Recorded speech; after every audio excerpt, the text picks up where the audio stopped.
ঢাকা চট্টগ্রাম মহাসড়কের এই ব্যবস্থা চালুর মধ্য দিয়ে কিছু ভুল ত্রুটি যদি ধরা পড়ে সেগুলো সংশোধন করে পর্যায়ক্রমে বাংলাদেশের সকল মহাসড়কে এই ব্যবস্থা চালু করব ইনশাআল্লাহ।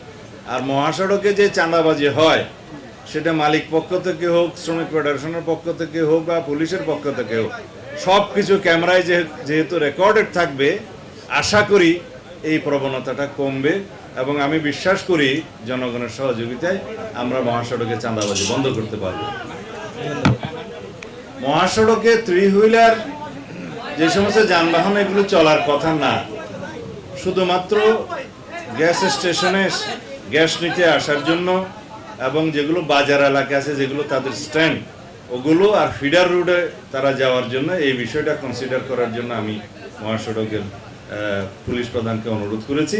এগুলো আমরা একটা শৃঙ্খলা নিয়ে আসো, তবে কোনো অবস্থাতে মহাসড়কে নন মোটরাইজ এনি ভেহিক্যাল অথবা থ্রি হুইলারগুলো মহাসড়কে চলতে দেয়া ঠিক নয়, সেটা আমরা মেনটেন করব।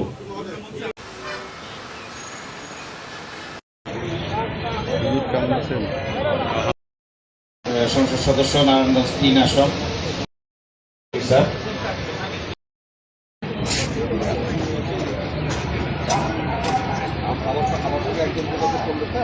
বিসমিল্লাহির রহমানির রহিম। সম্মানিত অতিথিবৃন্দ, এইমাত্র আমাদের মাঝে উপস্থিত হয়েছে